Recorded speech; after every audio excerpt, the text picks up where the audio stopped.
Hi, and welcome back to my channel where I obsess about other people's videos and then I make a video about it. Today we're going to be talking about Kendra Hilty. And if you don't know, she is this woman on TikTok who has released a multi-part series about how she has fallen in love with her psychiatrist. I just found out that this was happening. I'm not on TikTok anymore, so everything is being filtered to me via YouTube. I'm gonna link the video that I watched below so that you know what information I'm coming into this with. I did not receive all of the information. I just received what that creator thought was pertinent. And it was the first time I ever watched that creator, so I literally don't even know their name. Don't even know the channel. Sorry, creator, but I loved your video. Okay, so I obviously wanted to share my viewpoints on the Kendra situation, but I am doing it from the perspective of being a recovering, what I would coin as obsessive codependent. And just like kind of share my idea of what I think she has to work on and pair that with my own situation that it made me think about. So, I first want to discuss codependency and shame and how they're linked together. The number one thing that I think we need to remember is codependents focus on everything other than themselves. And it's difficult for them to feel emotions, and it's difficult for them to accept reality. And that can be any version of reality, other people's actions, their own mind and experiences, whatever it is, okay? So if you're unable to focus on that reality and accept that reality, this is where a lot of obsessive behavior comes in. The obsessions, right, they are designed to keep you safe and locked away from dealing with difficult and painful emotions, something that codependents are not comfortable dealing with. They often don't know how to define their emotions and therefore don't know how to express their emotions. So if they're being faced with something that's difficult, it's much easier to create something else to obsess about than it is to deal with the thing that you have difficulty with. Does that make sense? Okay, so when I was listening to Kendra, this is what really hit for me. The quality of a good obsession is unparalleled to reality. I used to be drop dead obsessed with this kid at work who later became my supervisor. We were about the same age, we were both married. We started our little friendship off pretty quickly, pretty deeply. We didn't really have a lot of boundaries. But there was an expansive cavern of distance where I chased him, and the me having to chase him created a lot of feelings for me to him, because this mirrored a lot of my childhood trauma, okay? And I had the biggest crush on this kid, like huge crush on this kid. Kind of felt like I was in love with him, obsessed about him all the time. I reached out to him, right, and he barely responded. And when he did, okay, it filled me with immense joy. I lived for those messages, those little YouTube song links that I would get, quick little Snapchats of his dog. He'd send me videos of his drumming in his basement for his grindcore band. I don't even like grindcore, but I was obsessed with it. And I always wanted more, and I was just waiting to receive any messages from him. The ideas of fantasy that I had about him and about he and I being besties, they were huge, man. I was harboring huge feelings for him, and I kept it a secret. Um, and I lived for the moment when I would see him. But more on that later. Let's talk about Kendra. All right. Um, Obsession, addiction. Is obsession addiction? Um, yes, it is.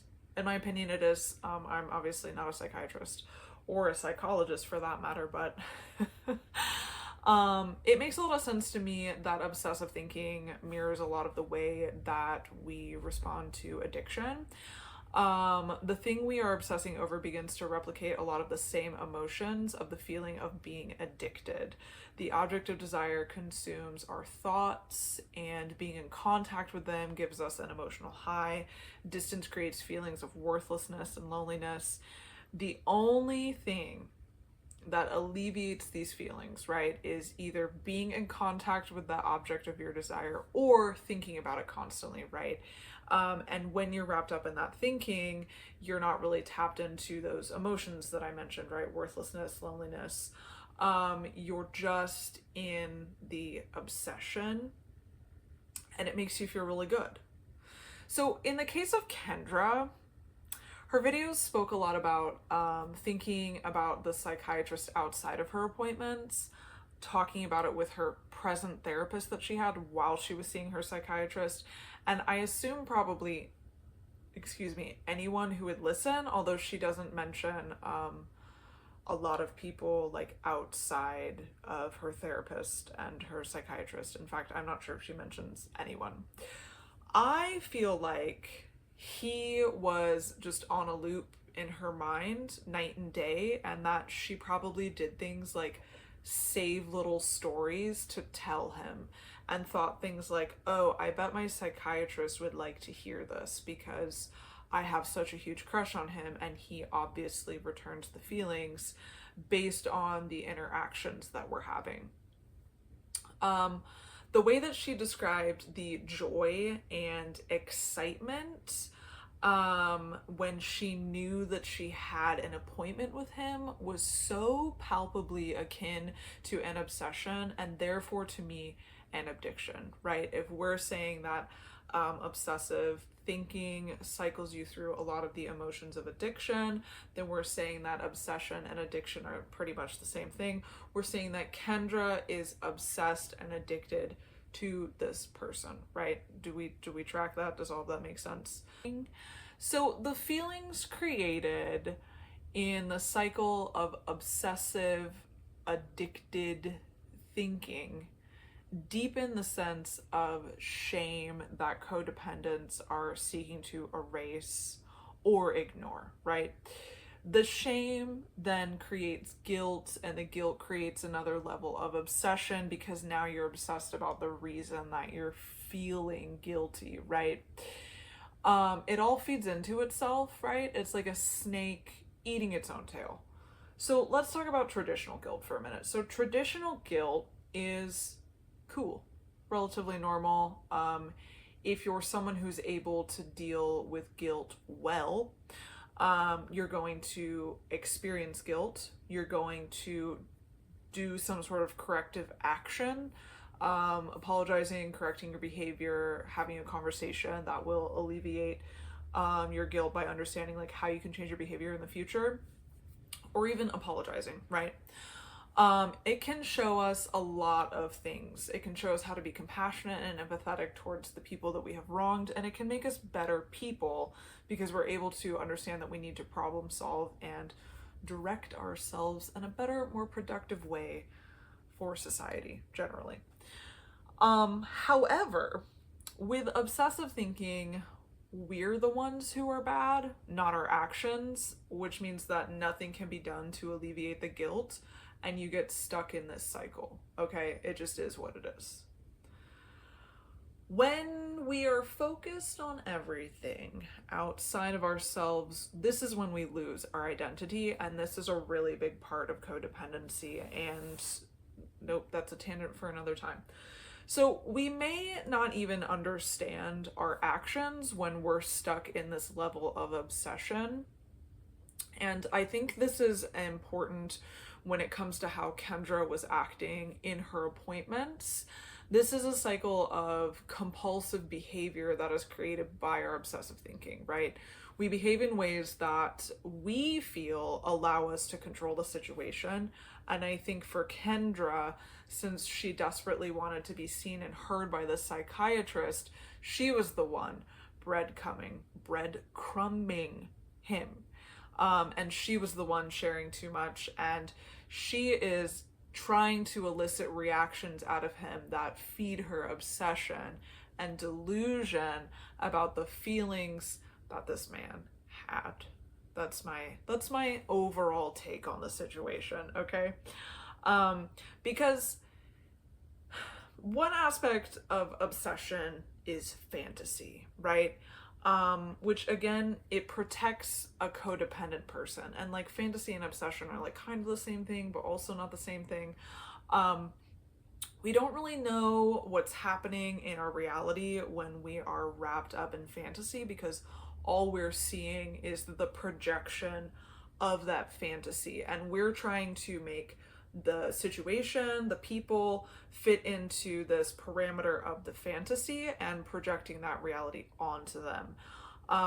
When that crumbles, it's really devastating because you feel like you're not being seen and heard the way that you want to be, because you didn't fit into your fantasy, they didn't fit into your fantasy, and it's like, okay, so I spent all this time obsessing about this, and like, where did it get me? I'm like in the exact same place, worthless, lonely, guilty, and shameful, right? Just one big cycle. So I don't know how much of Kendra's reality was crumbling, because it seems like she chose to disengage from this person when she sensed that there was a potential that the power dynamic was in play, and that he was potentially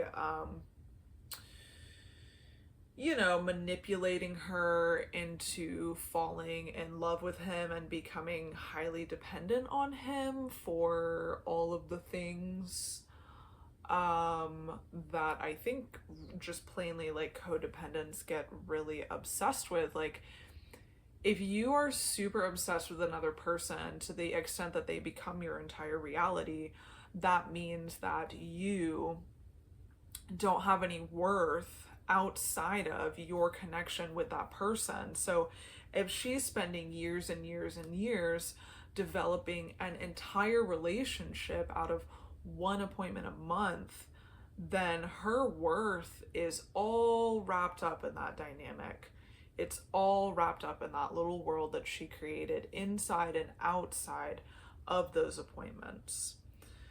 This is where I think delusion comes into it, and in the world of like therapy speak, delusions and obsessions are like two different branches of thinking. But if we include the definition referential delusions, which is the belief that ordinary events have hidden meanings that are related to the experiences of the individual with the delusion, I think we can see that she's making very normal psychiatric things into more than what they are, based on just some of the information that she shares, which is all the information that we're ever going to have, right?